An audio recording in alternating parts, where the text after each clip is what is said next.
Хоолны дэглэм өөрчлөх шаардлагатай мөн яагаад? Би үргэлж эмэгтэй хүнийг жирэмсэхэд зөв бөгөөд бүрэн дүүрэн хоолсож бэлтэх ёстой гэж ярьдаг. Ирээдүйн ээжийн хоолны дэглэмээс хүүхдийн эрүүл мэнд, хөгжил хамаарна. Яагаад жирэмслэлтийг төлөвлөхдөө зөв хоолсолт ийм чухал вэ? Хоолны дэглэм, түүний илчлэг болон тэжээллэг бодисын агуулмж нь эрүүл мэндэд нэлээд хүчтэй нөлөөлдөг хүчин зүйл юм. Зөв хоолсолт болон эрүүл амьдралын хэв маяг нь бүх биед маш таатай нөлөө үзүүлж, түүний нөөцийг нэмэгдүүлж жирэмслэлт төрөлтийн хариуцлагатай үе шатанд бэлтгэхэд хүчээр цэнгэлдэг. Хамгийн гол нь тэнцвэртэй хоолны дэглэм нь жирэмслэх магадлалыг өөрөө нэмэгдүүлдэг. Үүнээс гадна уургийн хангалттай хэрэглээг мартаж болохгүй.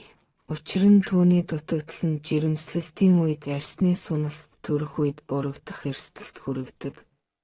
Дүгнэж хэлэхэд, хэрвээ та жирэмслэхээс өмнө тэнцвэртэй хоолдог байсан бол ямар нэгэн өөрчлөлт хийх шаардлагагүй. Харин таны биеийн байдал тогтмол мөн эзний хөдөлгөөнтэй холбоотой асуудал.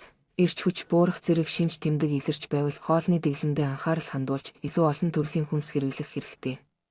Та өөрийн хоолны дэглэм хэр баялаг болохыг өөрөө шалгаж болно. Хэрэглэсэн бүх хоолны 6 авч, хоолтой тавгнуудын 6 хавцанд хадгалаад 7 хоногийн эцэст орж, юуг хамгийн их иддэгээ үзээрэй. Та хүнсний ногоо хэрэглэдэг үү, хэр их хэмжээгээр загас болон махыг хэрэглэдгийг шалгаарай.